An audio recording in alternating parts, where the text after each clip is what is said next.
Good afternoon, and thanks for joining me for Thursdays with Terry. This one's a little unusual. I am not in Raleigh, I'm in Asheville, but I wanted to share an experience I had today.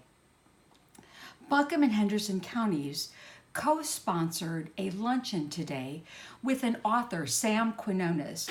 He's written a book called, and I want to get it right, Dreamland, The True Tale of America's Opioid Epidemic. And he talked a little bit about the history of opioids in our country, but he also talked about some hopeful approaches to dealing with the problem. My takeaway was that this is an all hands on deck kind of issue. And by that I mean it affects all of us, and all of us need to help. It affects our families, our schools, our churches, and our workplaces. He specifically talked about law enforcement and the important role they are playing in controlling the supply of drugs that fuel this epidemic. And he congratulated them for the amount of coordination that they're doing. Federal, state, local law enforcement agencies working together, particularly since 911. And now they're having a real impact on this problem.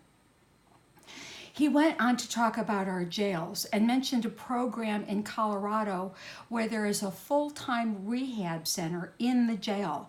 And he talked about changing our outlook to where we look at prisons as an investment. An investment that could actually save the taxpayer money if we put our efforts into rehabilitation rather than just incarceration.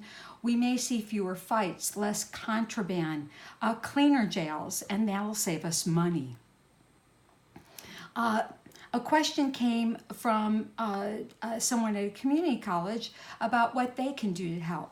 And he pointed out that community colleges are a place where people come to restart their lives, and that by providing training that would help people become rehabilitation counselors or drug counselors, they could really help with this issue.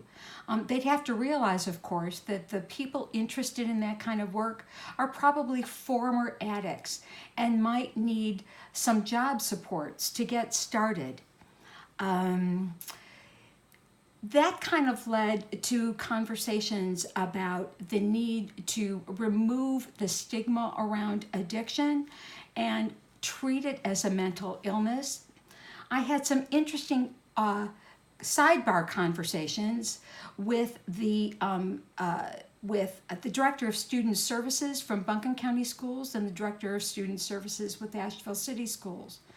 They both talked very passionately about the desperate need for more counseling services in our schools. And I thought that was timely, not just in the context of the opioid epidemic, which is real, but also with the stress that our students must be under and the conversations that are happening around the problem of violence in our schools. So I want to thank you for joining me tonight. Today is Thursday. If you get this in time, Mr. Quinones will be speaking at Blue Ridge Community College tonight at 6:30. It is open to the public. I'll be there and I highly recommend it. This is an issue that's going to take a lot of work, and we're fortunate in Buncombe County. Susan Fisher is on the recently convened committee on school safety, and I know she will be a staunch advocate for getting more counseling services into our schools. Just one prong of, I'm sure, a multi-prong approach that we have to develop. But thank you for listening, and I hope you'll keep in touch. I appreciate your emails, your phone calls, your Facebook comments. I take all of them seriously, and I appreciate that you take the time to do them. Bye now.